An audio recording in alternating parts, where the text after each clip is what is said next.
But he was trying to drown me. And then go, see, I told you so.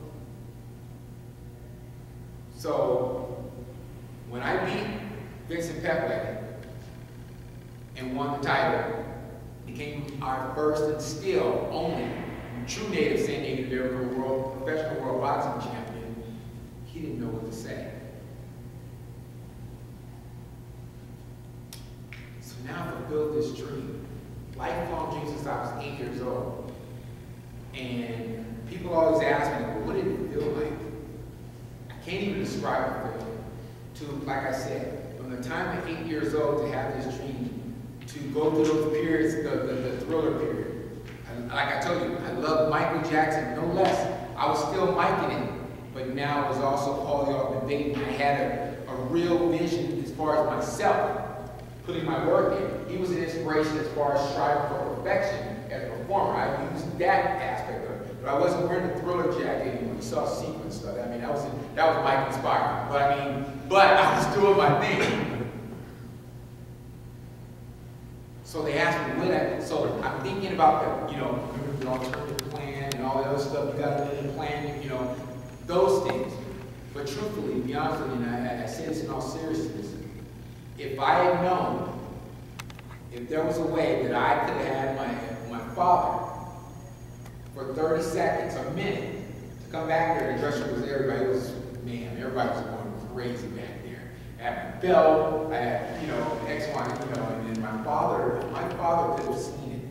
And if he could have been there and he could have just hugged me for a minute, I always say this, I would have given my belt back. Given the belt back. I kept the title. Give him my belt back. Because I did. The world seen it. The world had seen it. They had witnessed it. And I can't even tell you the emotions that I felt with my brand new belt. Because when you win a title, you beat me, I get my belt back. You go back to the dressing room and you gotta get my belt back because you're gonna get a brand new belt, so you can put your inscriptions and what you want to put on it. Because I already got my stuff there. So when I was back in the dressing room, they took the belt and gave it back to Vincent. So I won that August 12th. So August 18th, FedEx, I had a brand new belt. They came in, Federal Express. Brand new. I was just about to go to Palm Springs to watch a boxing match. And I didn't know it was coming today. It came in, I can't even tell you. I looked at it and it was clear. And the first place I went to my father's grave. And all I did was I took that belt, I walked to his grave, and I just hoisted it like this. And I had tears in my eyes, of course. And when I had those tears in my eyes, it was kind of just saying, thank you for supporting me. Thank you for believing in me when others didn't. But I can't even tell you what the emotions that came across me because we had did it. No matter what else whatever I did, I was now in a fraternity, rare fraternity, that can't be taken away. Not only that, I fulfilled my dream.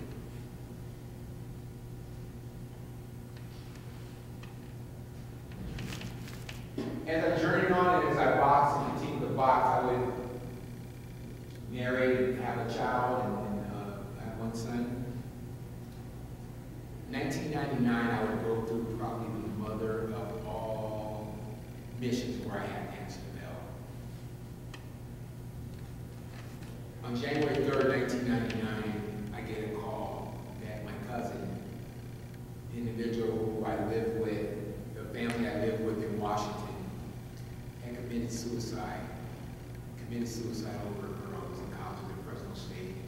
And back when I came back from Christmas and he committed, I can't even believe it. I know this kid since he was 5 years. He's in college now. And I remember when my wife told me what had happened, and she said, when she's telling me the story, and it said committed suicide, and I said, committed suicide? I said, you mean as in dead? And she goes, yes. And I'm like, oh my God. My uncle, and notice what I just said. These individuals became my family. I have this belief that just because you aren't my blood doesn't mean I can't treat you as such. So Uncle Ron walking on his son, tried to kill himself by drinking bleach. He was unsuccessful. 8 months later, August 9th, 1999, he would be successful this time, and he, in the same fashion, shot himself.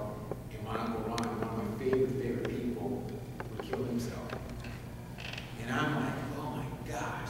It was a horrible thing because I had an unbelievable weekend with my family. I'll never forget it. And I didn't talk with him. I talked to him 3, 4, 5 times a day. I didn't talk with him all that weekend. And I get a call. No, I take that back. I was going to the gym because I was training for a fight. And I said I'm going to call him and tell him the great weekend I had. So I don't know what it was. I got by the airport and I'm going down, I'm driving back. I said, I practice early. I'll wait till I get to the gym and I'll just call from the parking lot. And I didn't call. I got to the parking lot, I called, and I asked, it was a girl who answered the phone. And I said, she's talking to me. She says, I called, whatever. And I said, finally after she answered the cell phone, I said, can I speak to my uncle? And she's like, your uncle killed himself. And she said, about a half hour ago. And my legs just went weak. And it's like, thank God I wasn't on the freeway with this. I mean, my legs really just went and canceled practice and, whatever. It's unbelievable. So now I'm training for a fight. I'm going back to the cow line.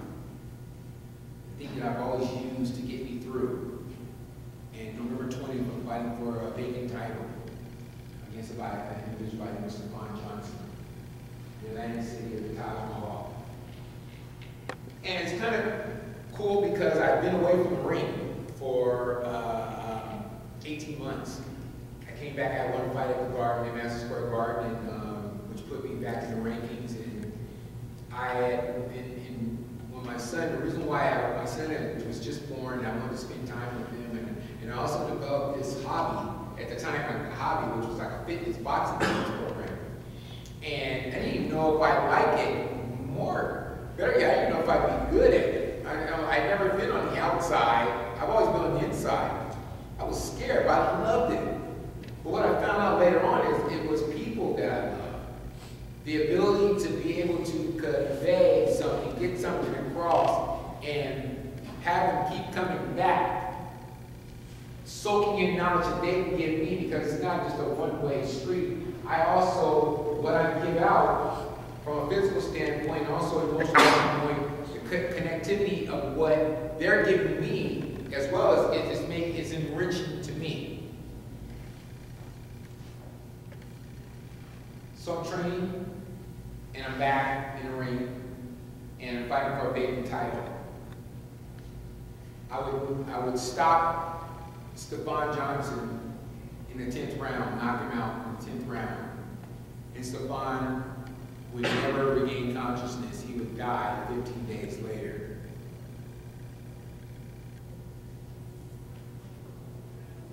I can't even tell you. It got, and I always remember the way, first off, when they stopped, when they stopped the fight, I was like happy. I had this belt, my new belt, this is my first belt, this is my son, who was 2, and I'm like happy.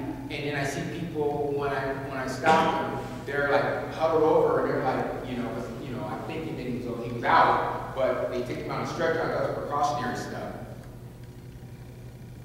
So they're huddled around, everybody's kind of grim, everyone's kind of pulled over, and they're like, things aren't looking good. So imagine going through 15 days of just sheer torture, reading papers, and I'm talking about New York Post, New York Daily News. It was like a vigil. You read stuff. I'm with my son. I finally we're out, and I'm in Beverly Hills vacation. Not vacation. I'm really messed up. But me, my then wife, and my son, we're going out to my son's movie Pokemon, the first one.